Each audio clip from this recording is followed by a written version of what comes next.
Oh, that's right. Hey. I heard it made $800 billion this week, you guys. Congratulations to Black Adam, the most profitable film of all time, just past Avatar. Wow, congratulations. Good job. Good Congratulations. And Lon was rounding down, actually. Yeah. So. Yes, as I was saying, the hierarchy of the DC accounting department has changed forever. Changed permanently.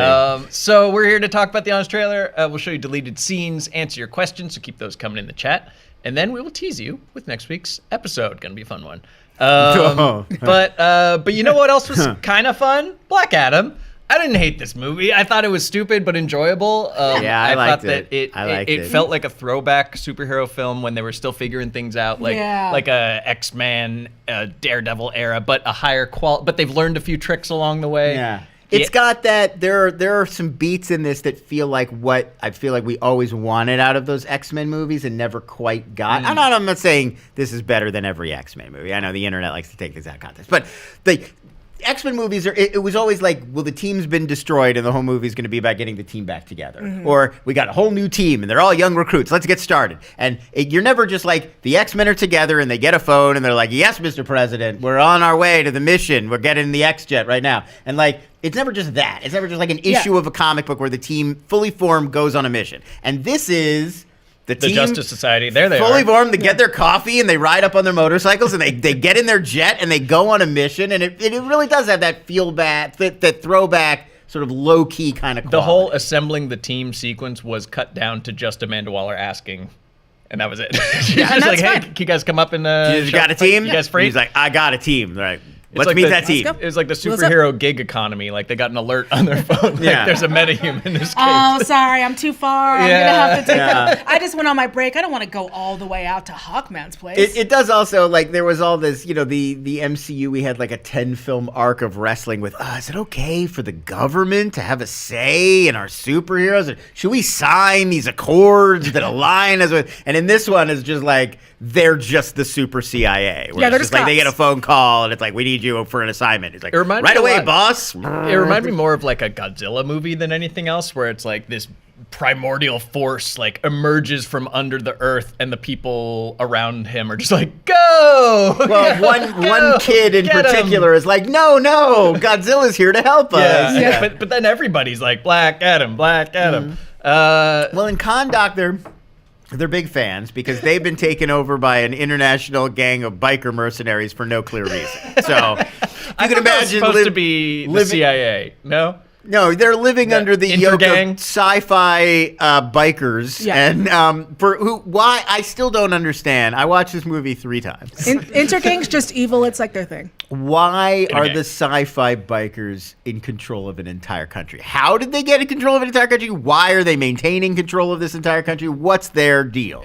I was under the impression that it's like this is all my headcanon because none of this is in the movie. Inform me, because I don't think it's in the movie. That this was a Iraq War thing where like Intergang is Halliburton. We cut this line. Intergang is Halliburton, and then Eternium is their precious oil, and Kahndaq is Iraq, and it's clearly they're there because they want control of the world Eternium supply on some level. Yeah. But like beyond that, unclear. Mm-hmm.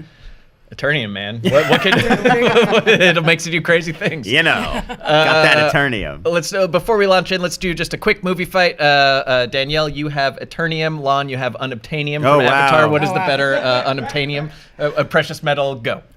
What do we know about Unobtainium? It's under a tree, I think, is the only information we've received. I think we got to say Eternium's the best because you don't have to travel like in a sleep coma for 10 years to get to it. Yeah, and then, closer. I mean, up until they released Black Adam, you didn't have to deal with anybody trying to except for smaller groups. We didn't have to deal with like giant blue people whipping their tails at you and stuff to get to it. I'd rather deal with the giant blue than a Black Adam. He does rip off a lot of arms. Yeah. It's pretty cool. Yeah.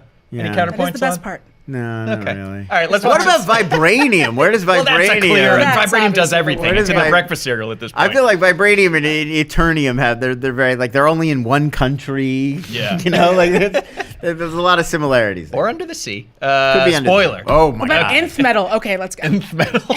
No, Nth metal has entered the chat. Yeah, Nth metal. The only mention we get of it is at one point they walk onto the jet and somebody's like, "Is all this made of Nth metal?" And he's like, down to the screws, indestructible. They say that, but I thought No that more they had mention. flubbed the line and they just left it in because they're like, No, stumbled- metal they're is like, from the comics. Yeah, but the way the line reads is just, oh, this is metal. I was like, oh, the Metal, audio yeah. dropped out for a second. It's like, well, at that point, I loved the, like, we're going to do backstory, but not really. We're going to, like, half-ass all the backstory. It's so refreshing after so many movies that, like, spend so long, like, lovingly detailing all of that stuff to be like, oh, that's Dr. Fate's helmet. It's millions of years old. Don't It's touch nice it. to watch someone All not right, care and just want to get to the part where Black Adam chokes. Yeah, someone. Because right, that's the which- best part. It feels like 90s. The like talking is like, That's what they used to be like, where it was just like a quick, like, oh, that don't worry about that. That's the anti-life equation. And like now we've got it's so loving. Everything is unpacked over the course of a decade of movies. It's so refreshing to just like throwaway lines where we explain Dr. Fate's helmet. Well, let's go back in black to Black Adam. Let's do it. Play that on us trailer. White boy.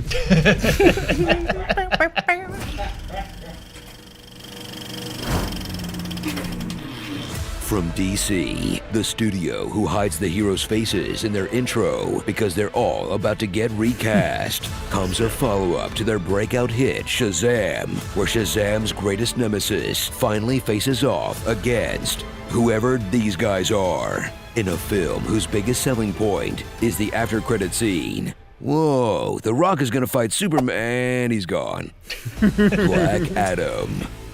So pause. Slow down the- We were talking about before this started about just the unforced error or just the decision making behind never having Shazam mentioned or never having Black Adam appear in Shazam 1 or Shazam 2, it seems like.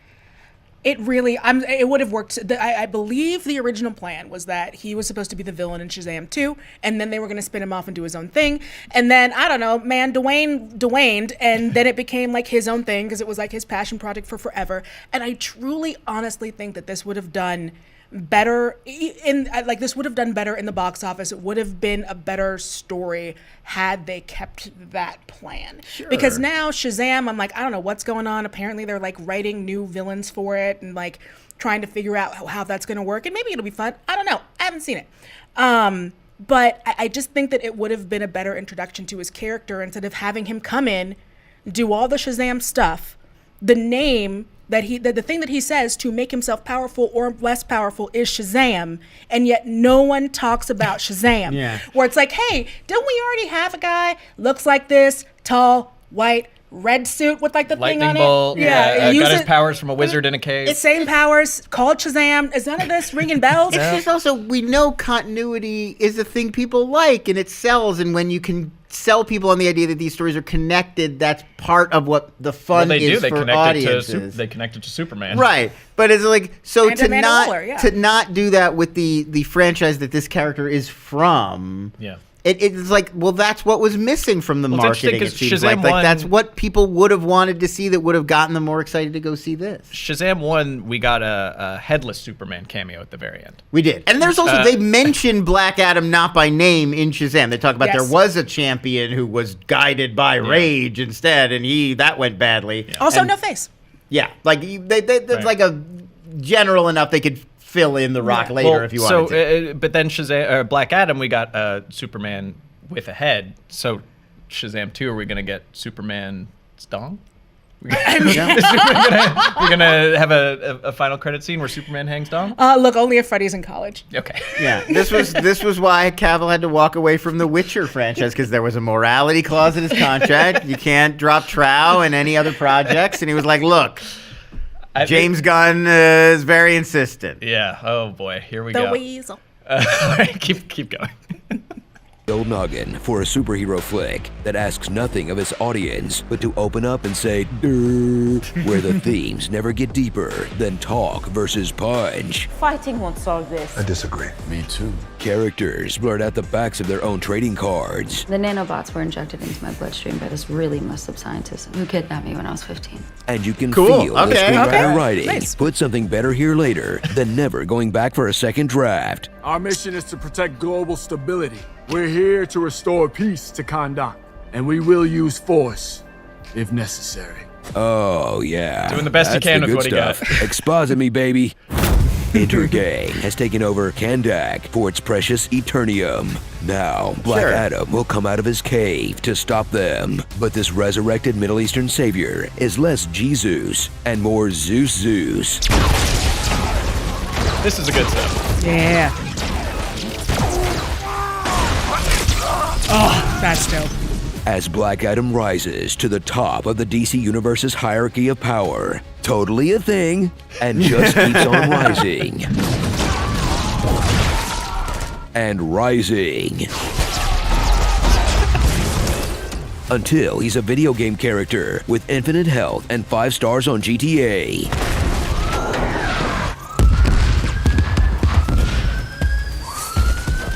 No point in fighting. We both know no one can stop me. Yeah, we know. Can we just end the movie then? Yeah, pause. Return to ancient. I mean, it's really just a demo reel of like Black Adam's greatest kills. There was never a fight, even at the end where he has the cosmetic scratch moment where he's like, "Uh-oh, I'm bleeding," and that is the most time you think he's under threat at any point. Even in those classic Superman films, they would always be like at the very end, we got to give him one guy who's like a real fight. Yeah. And this is like they barely tried. Yeah, barely. and this is like, nah. I mean, he'll punch the devil guy a few times and he'll still win. The government is like his big enemy. It's like, oh, we're gonna put you in the back to tank, and like you can hang out there until until we need you again. Yeah. It's they don't really give him a sort of a compelling like nemesis of his own, which I guess would be okay if you found like some way to like challenge him anyway. Like if it wasn't like he can't punch his way out of this, he's got to like think his way out of it, or he's got to outsmart somebody. Who's like, no, just punching. They very quickly at the end were like, we need somebody to fight him for the finale, and they sent this like side character to hell. Yeah, he goes to hell. I mean, and they're like, "You are now Hell Man." Yeah. they just like kind of point at him. The power of hell. All the power of hell. And then he just pops back out and starts punching Black Adam. They turn that dude into like Ares from Wonder Woman, where it's like, oh, I guess that's just what you look like that now. Yeah. They also, it's so stupid. I wish it was David Thewlis. They play fast and loose with the concept of upside down versus backward. That's how stupid this is. The idea is to read. She's got to read the inscription.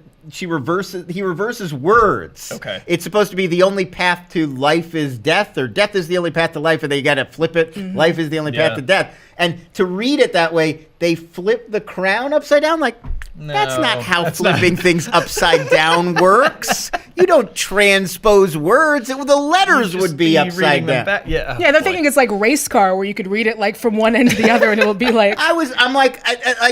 I'm like watching this in my home, shaking my head like, you stupid movie. That's not how flipping a crown upside down would work. You wouldn't read the words backward. Oh, man.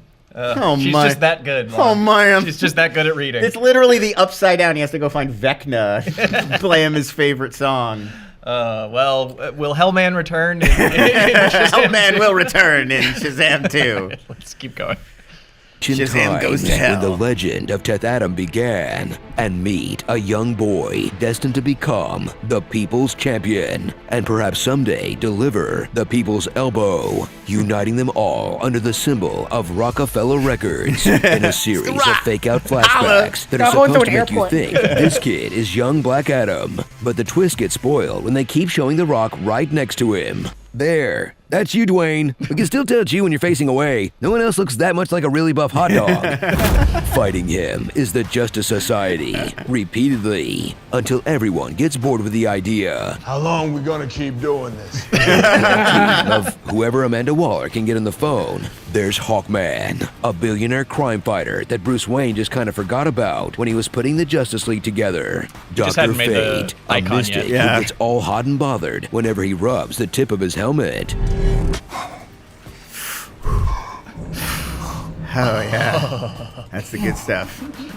Adam Smasher. I loved Pierce Brosnan in this movie. He's so great. I don't care where he's from. People want a prequel movie. I don't. I want him to just show up at different supernatural disasters and handle them. I know he's dead now. Yeah. But, he can't be contained to the afterlife. This is the perfect use of, like, a character. I mean, I like Dr. Fate as a character, but any character like that, they don't need to have their own movie or their own showcase. This is exactly how to use a character like that. You bring them in, you give them a cool act, They get to go out on a high note. That's exactly right. He's the best thing in this movie. Yeah, I do think I see in the comments like people's impulse is to be like a prequel, like give us more about Dr. This was perfect. No, just have him keep. I could have him do this again in the Gunverse. Just sure, have him touch his helmet and then pop up. Knives Out, he's just showing up. Places where so like Daniel Craig and Knives Out. We should definitely have him back, please, Pierce. You're welcome. Yeah, but I don't want a prequel. I want him to show up old and cool. Right, like he doesn't. That's not a character that needs their own project. They're a great supporting character as part of a super team. Yeah. Was he a cocky surgeon who lost the use of his hands? Is that what happened? No, I think he's like an archaeologist, Egyptologist who becomes possessed. But it is similar to Moon Knight in some ways, whereas like he's like possessed by an ancient Egyptian deity. Archaeologist is always like the gateway drug to superpowers. Yeah. It's something. He's some kind of like professor, Dr. Fate. Yeah. All right, keep going. A bumbling oaf you bring along when you really need the locals to hate you. I am so sorry. Was that expensive? But like his uncle says, hey, forget about it. And Maxine, a manic pixie dream tornado with all the powers and charm of a human vape. Meanwhile, among the mere mortals, there's Adriana. She can read. Men were given the gift of magic. God of gods, 6 immortal elders by name. Death is the only path to life. This big guy, he can sing. Baby, come back! And Amon, he's so cool to the max, he has 7 different skateboards. His do-over of Freddie Freeman from Shazam with less charisma. Maybe clean up your outfit a little bit, get a cape, change your name. His name is, Captain Sparkle Fingers. No, it's not. No, it's not. A kid who knows all the DC heroes, except Shazam. Nobody ever mentioned Shazam. Superman, Batman, Aquaman, you're way more stacked than any of them. Pause. And in the I think this is like the bad throwback from earlier superhero movies where they had to have a kid along for the ride. It's like, otherwise the kids watching won't know what to think and feel at any point. Like if Captain America always had, I guess that's kind of Bucky, like a guy next to him being like, Cap, you're the greatest. Oh, shucks. And like that is a comic book trope, but it's applied incredibly like obviously here. And like there's no attempt to like freshen this trope up with anything new. It's also like it kind of breaks the character a little. I don't want to look too deeply into this movie. It's kind of silly, but the whole point, like they hate America in Kahndaq. They're very angry at the West for allowing all of this horror to happen to their country. So the idea of this kid who's been fairly radicalized by his mom being like, but I still love Superman. It's like, no, he would. He would love some other hero that's more relevant to his region and frame of reference. Yeah. It's hard for me to picture him loving Superman and Batman. Right. Yeah. And like, because he should have been fanboying out when Hawkeye shows up. Hawkman. Yeah, right, exactly. And it's like, but no, they're very cynical about American superheroes in Kahndaq, and with good cause, folks. And they say they're it's just not stealing it's in our the text. Eternium. Yeah. Right. So I would just be like, there's surely in the entire DC world, there's some hero from like North Africa or Middle East or Asia. Like he would be into that one. That's right. Just Black Adam. Just Black Adam. No, I mean, Shazam. Well, this is before the hierarchy of power in the DC universe was changed forever, Danielle. Come on. He's a Green Lantern fan. All right, let's keep going. Of our lore 2022, he's still doing the let's work on your catchphrase joke. Tell them the Men in Black sent you. This went throughout the whole movie. Say to the bad guys. But before you zap them. Nailed it. And just in time for the 30-year anniversary of Terminator 2. But still, good job. And if you want to shine them on, it's hasta la vista, baby. Hasta la vista. That's funny that time. It was funny that time. Even I really though enjoyed it in the the hierarchy 90s. of the DC universe has actually changed, sending The Rock into full-blown damage control mode. Our margins don't live and die by box office numbers. Yes, they do. Long, very long tentacles. And most of the DCEU. The damage control has been a really fun. We didn't dive too deep into it, but the back and forth between The Rock just refusing to take the L, and it's like he's been in movies that haven't performed that well before. Like, yeah, but this seems like he's made. There's like a full-blown campaign to the point where you just sent me the link that he allegedly leaked. Well, you remember the other day there were 2 articles that came out almost at exactly the same time. One was the Hollywood Reporter's very high-profile discussion of like James Gunn's plans for the entire DC universe, which and is how like, Black Adam 2 was unlikely. Right, which is we're not getting Wonder Woman 3 and all that stuff. And part of that Hollywood Reporter article was basically Black Adam didn't do that well. We're probably not going to get any more Black Adams. At that same day, Deadline published a seemingly contradictory report that was like, actually, Black Adam made a lot of money. We're probably going to get some sequels. It now looks like that Deadline report was based on leaked and misleading information from Dwayne Johnson's own camp, not Warner Brothers. Dude.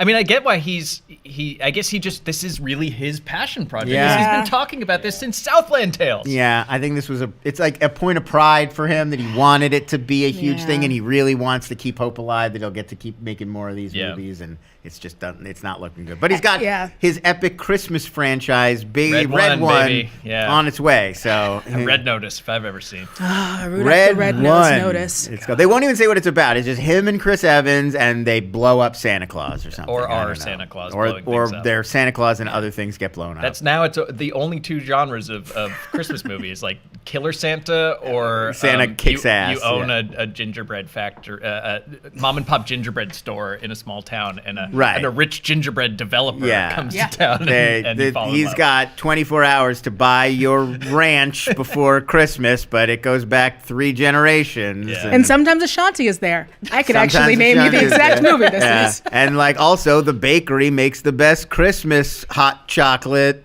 Yeah. Oh, the town but depends the developer is going to turn it into a yoga studio. Oh boy. Is there a cute kid with probably like a dead parent that needs replacing? Oh, there sure is. You bet your ass there is. You know there is. Hallmark Channel. Oh, get ready, Danielle. You're about to watch 2 weeks of that in a row. And all they want is for their estranged dad to be there on their Christmas Eve choral concert, but he's got this important business meeting. But you know who's going to be there? The dude their mom just met. Yeah. And is he going to give them a big closed mouth kiss at the end while they pan out?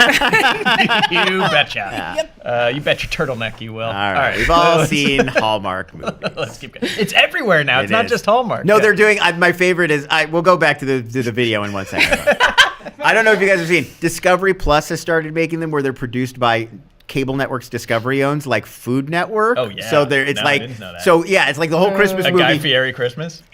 Exactly like that. There's one with Bobby Flay where they come up with a whole theme for the movie. So it is like it's about like this barbecue chef needs Christmas off. And I'm sorry, my ears just went out. And then the end is like a cameo from like the Food Network personality shows up to like, you know what, you can have Christmas off every year. I'm Bobby Flay. That's not what Bobby Flay would say. He would come in and try to do your recipe better than you and embarrass you in front of your entire hometown. There's HGTV ones now too, where it's like home renovation experts who get like they have a Christmas Eve deadline, and it's amazing. Yeah, that's right. There was one like musical one where they kept talking about. This is a little different, but it was about a musician. And she kept talking about iHeartRadio, like in a way like nobody says iHeartRadio. It was right. No, I read about this one. She's like a promoter who has to put on an iHeartRadio Christmas concert. Yeah, and everyone's like iHeartRadio. Well then I didn't know it was an iHeartRadio event. Okay, iHeartRadio. Give me a funnel, put it directly in my mouth.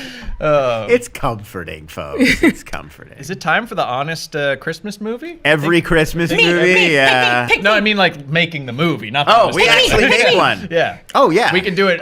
There are no budget. But there's already like meta. There already are a bunch of meta joke. There's one that HBO Max put up this year where it is like a woman is directing a Hallmark Christmas movie that gets shut down by a greedy studio executive 4 days before Christmas, and then they fall in love. I still want to do the QAnon person and the deep state agent assigned to monitor them on Christmas. Yeah, that's really good. At Alex Jones Christmas. Yeah. Can we get Alex Jones to be in this? Oh, he will definitely be in the end. Yeah. Okay. Anyways, continue.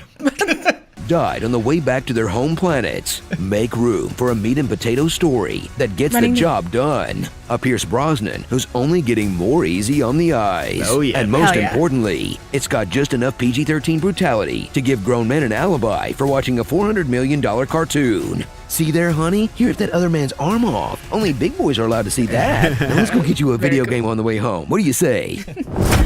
Sorry, Snyder Bros. Dwayne the Kool-Aid Man Johnson.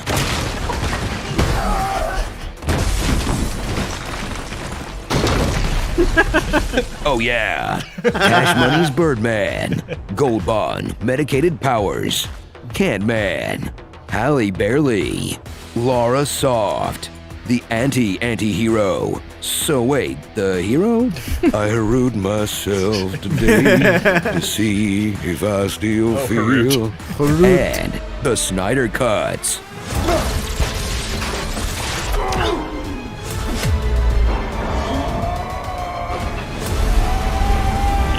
Yeah, baby. Go slow and then go fast.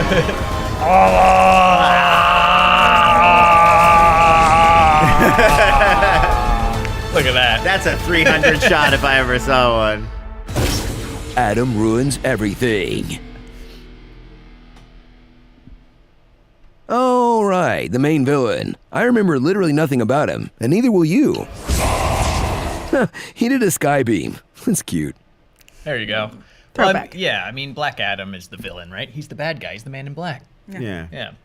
Sorry, Hellboy or Hellman. Yeah, it was like you tried. You Yeah. tried. It's the same mythological like demon creature who's the bad guy in Thor Ragnarok. Surtur, isn't he the same? Or no, this is Sabek. I think they mentioned Surtur at another point, who's the Norse devil who destroys Asgard at the end of Ragnarok.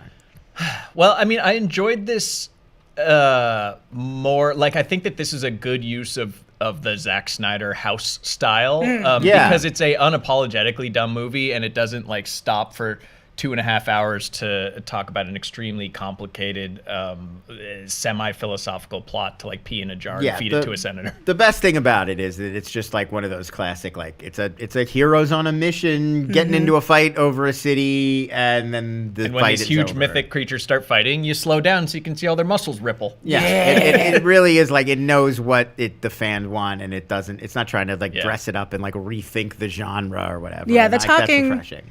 So yeah, but the fighting. Give me the punching. Yeah. So yeah, there's multiple ways to evaluate a movie, as we hopefully have talked about here, and I think it can be a bad movie but still a enjoyable one, and that's the category I'd put this one in. My one big knock, though, still would be the flashback stuff, the backstory stuff with Harut and the ancient world. It's like we spend way too much time there. It really drags the whole momentum of the film. That it doesn't end up mattering. It's like overly complicated. Like I would have cut a lot of that. Otherwise, everything happening in the present day, I was like, sure, punch that guy. That's great. Punch him. Yeah, punch him. You love to see it. You love to see it. How about those deleted scenes? We love to see those. Intergang has taken over Kandak for its precious Eternium. Sorry, not Halliburton has taken over Not Iraq for its Not Oil. They're a crack team of whoever Amanda Waller can get on the phone when Shark Boy and Rat Girl are screening her calls. There's no point in fighting. We both know no one can stop me. Yeah, we know. Can we turn the difficulty up? This is boring. Starring Rock of Ages, God of Boar, Men in Beak, Black Hawk Down, Chromie Stark, White Adam. All I do is win, win, win no matter what. Twisted Sister, Jen, Aries Styles, Kahi Ishmael, Hellboy Regurgitated, Dr. Martini, and Pierced Brosnan. Diary of a Mad Black Adam. Fast and Furious. Rocky Start. Shazit. The Justice Fatigue. A lot of those. I like Diary of a Mad Black Oh no, Adam. we have to save Dr. Fate up on the roof of that castle. Quickly, Hawkman, to the stairs. Yeah, I went back. They just need him to be too late to save him. Yeah, you have wings. That's kinda your It's one literally thing. your one thing. You're a bird man. You're a bird man. Bird man. Thank you guys for watching. Like and subscribe and all that, and hit the bell as we get into your questions. Bruins fan 1144 says, "What's been a bigger mess, the DCEU or the Dark Universe?" Oh, DCEU's got dozens of movies. The Dark Universe got one. Yeah, he says at least the Dark Universe had the sense to reevaluate after their first failure. I thought they just ended. Yeah, it just went so poorly they could not make an argument for possibly continuing. Russell Crowe's Dr. Jekyll never showed back up in a mummy. They also, that was the worst tease for an expanded universe I've ever seen, because they give you that one scene where you're in like the Monsteristerium or whatever museum where he keeps all of his monster artifacts, and all the monsters are already there. He's got a black lagoon hand. And so the adventures are done. What is the point? Well, he just has the hand. He doesn't have the rest of them. Like, why are we immersing ourselves in a universe where Russell Crowe's already discovered all of the monsters? Yeah. It sounds boring. Adam Halbert asks, gonna let Adam ruins everything slide because I still think you guys are great. It's a show. Planning to see Avatar 2 during the holidays? Hell yeah. Oh, I've already got my ticket. Yeah, nice. Oh, for sure. 100%. Come on. I mean, also, if they confirmed today, you will get the Dead Reckoning IMAX trailer in front of. Okay. Hell yeah. So that's a compelling reason to go see. Anthony Colon Jr. says, "Can we please get more honest trailers for directors?" Yeah, I mean, we've done Wes Anderson, Quentin Tarantino, Tim Burton. I can't think of any others, so there's plenty out there. There's certainly a bunch that we could do. I feel like we did Wes Anderson. Yeah, we did. We said Wes Anderson. Yeah. So yeah, let us know who deserves it. Oh, and Nolan. Yeah. We did Nolan, right? Yeah. That's the one I was thinking of. Michael Bay. Michael Bay next up. Yeah. We've done so many individual Michael Bay movies, though. That's true. Benjamin Abramowitz says, "Do you think rock fatigue has set in? Dwayne doesn't have much range, and they're not high art in a way that Tom Cruise or Keanu Reeves movies are." I was with you until that second part. High art and Tom Cruise. I mean, we all love Maverick. But I actually think Dwayne hurts himself in this way. I think he has more range than he allows himself to. He doesn't pursue a wide range of roles. He could. Yeah. I think he makes 2 or 3 kinds of movies, and that he should start broadening his horizons. Yeah, maybe this will be it. Maybe this will be when he decides he wants to start doing that. Right, because you can go back and watch older rock films, and he does take on more shades than he does today. Right, Southland Tales, great example. I think it's more like he's kind of pigeonholed himself into action comedy with Kevin Hart or the Jumanji guys, or like badass throwing people. It's tricky, yeah. It seems like the stuff around his movies he's just kind of become that level of celebrity where he's more of like a lifestyle brand than an actor. It's just it's just about his workouts and like grab the khakis. Yeah, I think he's one actually well-chosen, fun movie away from being back. I just think people are bored with stuff like Jungle Cruise and this because they're, and there was a lot of rock movies in the past 2 years. And there was a lot. And they're all like if you've seen Central Intelligence, it's like you get it. They're all kind of like that. And not that good. Oh God, Bruins fan again, reminding us that the catchphrase thing was also a running joke in Thor 4. With Jane Foster. Please. Missed us retire. The nicknames and the catch. We get that those are all in comic books. but find a new trope. Mm-hmm. May asked if archaeology is the gateway to superheroism, what other academic disciplines offer? A rogue PhD has. Let's see. I mean, look, there are a lot of scientific and humanities disciplines that could theoretically lead into superhero stuff. Obviously the biological sciences. Dr. Michael Morbius found a direct through line there. So medical research, particle physics, and archaeology seem to be the 3 ways. I feel like anything with animals, you get there's a lot of geology and climate, but then it's more disaster movie than superhero. No. Yeah. You're gonna be in Moonfall if you're a geologist. Yeah. Or if you work at the cable station, you could be in Independence Day. So yeah, there you go. You could be a cable technician. I'm just saying, there's also possibilities for blue collar work. It's true. There you go. So hope is not lost yet, May. You can still fall into a particle beam. And, also pay off your student loans. Anything with astronomy, radio astronomy. If you would like to be in a sci-fi film, we always need people who are there's that role in every alien and sci-fi movies, the person at SETI with the headphones. Wait a minute, what's that? Go over here. Yeah. Coordinates. I'll give you the coordinates.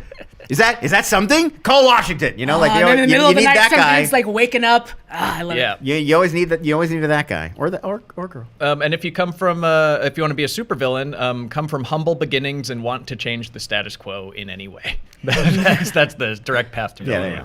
And then if you learned about space from your parent and they're dead now, great backstory. That's always going to be helpful. That's good. Kill your parents. Green Star says, no good questions. Do we have any cool DC merch on the shelves behind us? All I care about is the Michael Morbius G Fuel that we have. I've never actually looked. We definitely have some on a shelf out there because there's a Joker and a Batman out there. We've got a Joker and a Batman out there. We got an issue of DC Universe Rebirth Detective Comics, Lonely Place of Living. That's DC. Something. That's DC. That's a C we represent. Around the office. Yeah, there's a bunch of DC comics. Yeah, we got a lot of comics. But just not behind us. I don't see anything DC. I'm wearing a Dr. Fate E.T. shirt. Green Planet book. That's the bottom left. Yeah, that's I think the best. This was a Mike Carlson suggestion from back in the days. This is where Botanicus. Botanicus. This is the origin of Botanicus. The origin of Botanicus. Yeah. Right. So this one. Yeah. I might bring this home for my kid. I'm going to read them the story of Botanicus. They should know about Botanicus. Yeah. The lore. I think the next Australia comedy is just going to be story time from this book. Yeah. So you realize when we do next week's episode, which is going to be a triple feature, you guys. Oh my God. Strap the F in because we are doing 3 movies on a very similar theme, and that's no lie. Yeah. And that's your clue. That's your clue for next week. It's going to be a little wooden. Thanks so much for watching. We'll see you then. Bye-bye.